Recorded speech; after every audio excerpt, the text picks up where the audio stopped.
So it's a story of a cowboy with a persistent case of hiccups going to the doctor that his wife sent him to and winding up in the wrong office.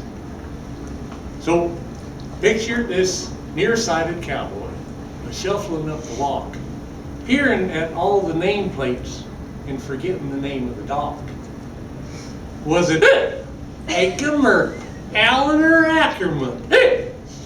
Hey, nothing sounds quite right. Wait, acupuncture. Hey, it's a funny name, but it's the last one, so it must be right. So he shuffles inside. Doc, I've had these hiccups for it seems like a week by now. They started up last Saturday when Betty Lee, my old yeller cow, caught me from behind. Built to me at a pretty good clip. While I was bent over her newborn calf, she connected between my hips. I sailed across the feed pen, landing face first with a thud. Swallowing the right smart mouthful of well, it weren't mud. When I got my legs back under me, I was moving that long trotting on Betty to still be upset. She let her calf get caught, but I made it over the fence. So that's how I got these hiccups, Doc.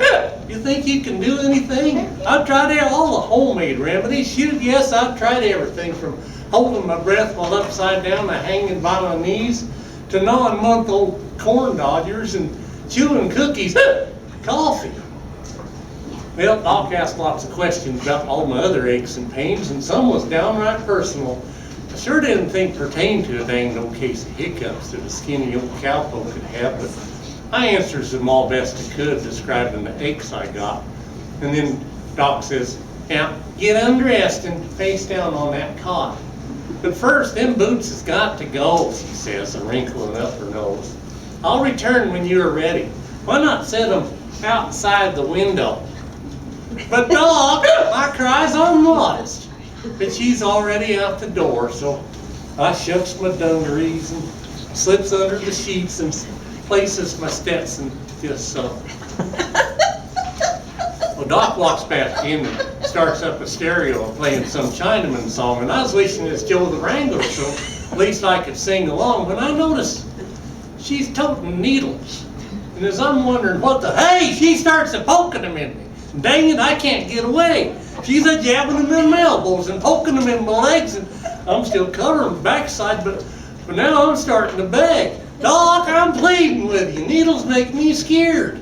But I guess she's concentrating, and sure enough, just like I feared, she pulled out a needle, must have been 8 inches long, snatches my hat away, flings it out the window, and rips the sheet away.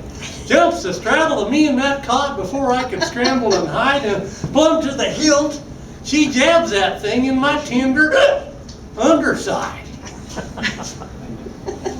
Well, it might have been embarrassment or the needles prick that day, but I don't remember a thing after that because I fainted plumb away.